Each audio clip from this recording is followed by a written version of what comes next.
All right, so just a quick video on how to create a playlist in Imagine Language and Literacy. Now, playlists are used in a variety of ways. You can use it to give that student a little more practice in areas that you know they need some more work in.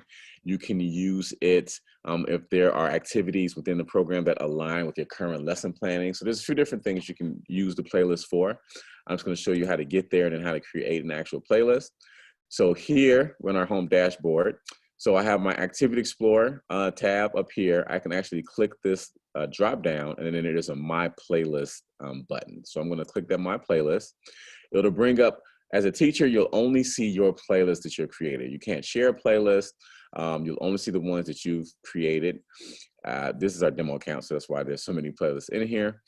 So what I'm going to do now, whenever you go to my playlist, it will show all the playlists that you yourself has created. I'm going to create a new playlist. So new playlist. I'm going to say a test. I'm going to save it.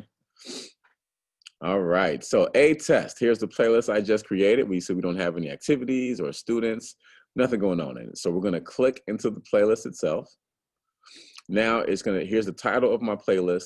The playlist is currently empty. So now that I've created the playlist, now I want to add activities. So I'm going to click the activities button. It's going to take me to my Activity Explorer. So now you're just going to find activities that are categorized by skill in Activity Explorer. So I'm going to go through here. I'm going to find a few activities that I want to add to this playlist.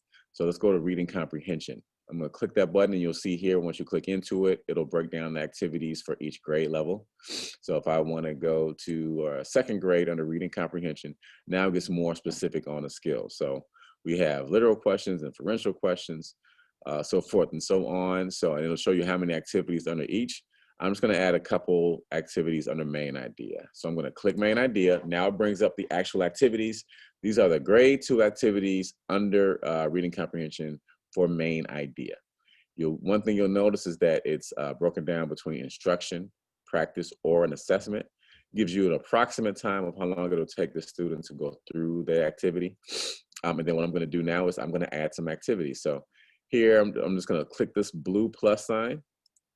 And then I'm going to add it to my playlist. It'll bring up my list of playlists, and I'm going to go to a test. I'll get a green notification telling me the activity was successfully added.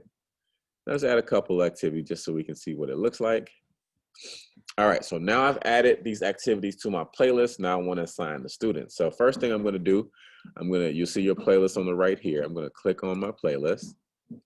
Here are my activities. I can delete these. I can add some different ones. I can grab and reorder them if I like to do that. So now that I have the activities on one of my playlists, the next thing I'm going to do is assign the students.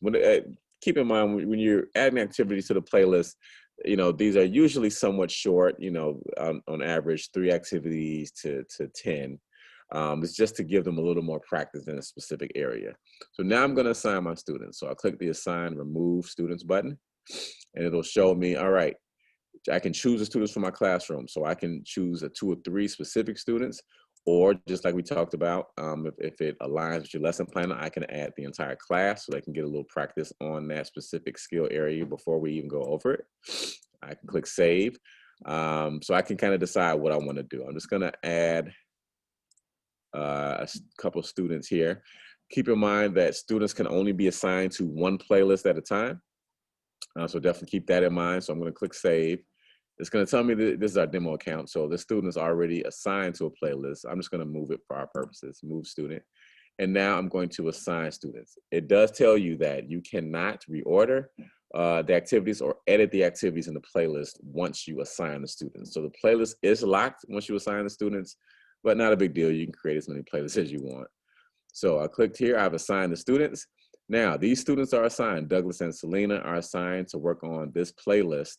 So the next time they log into Imagine Language and Literacy, they'll be working specifically on that playlist that we've created. When they're done with it, you'll be able to see the completion date, how long it took them on the activities.